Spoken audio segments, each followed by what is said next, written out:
ॐ श्री परमात्मने नमः। अथैकादशोऽध्यायः।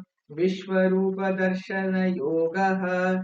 अर्जुन उवाच मदनुग्रहाय परमं गुह्यमध्यात्मसन्नितं यत्त्वयोक्तं वचस्तेन मोहोऽयं विगतो मम।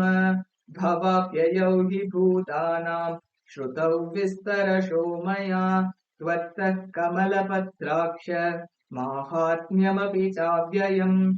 एवमेतद्यथा तत्त्वम् आत्मानं परमेश्वर द्रष्टुमिच्छामि ते रूपम् ऐश्वरं पुरुषोत्तम। मन्यसे यदि तच्छक्यं मया द्रष्टुमिति प्रभो योगेश्वर ततो मे त्वं दर्शयात्मानमव्ययम्। श्रीभगवानुवाच पश्य मे पार्थरूपाणि शतशोऽथसहस्रशः नानाविधानि दिव्यानि नानावर्णाकृतीनि च। पश्यादित्यान् वसून् रुद्रान् अश्विनौ मरुतस्तथा बहून्यदृष्टपूर्वाणि पश्याश्चर्याणि भारत। इहैकस्थं जगत्कृत्स्नं पश्याद्य सचराचरम् मम देहे गुडाकेश यच्चान्यद्द्रष्टुमिच्छसि न तु मां शक्यसे द्रष्टुम् अनेनैव स्वचक्षुषा दिव्यं ददामि ते चक्षुः पश्य मे योगमैश्वरम्।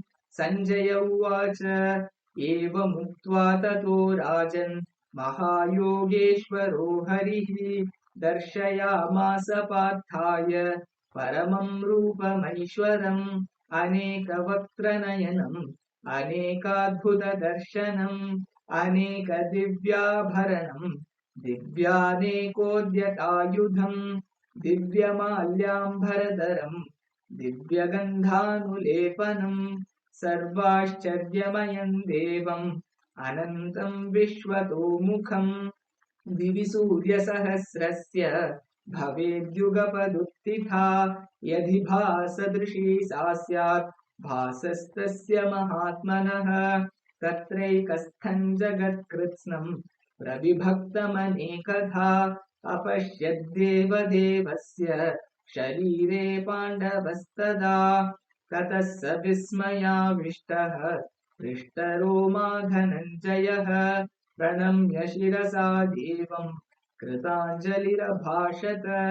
अर्जुन उवाच पश्यामि देवांस्तव देवदेहे सर्वांस्तथा भूतविशेषसङ्घान् ब्रह्माणमीशं कमलासनस्थम् ऋषींश्च सर्वानुरगांश्च दिव्यान्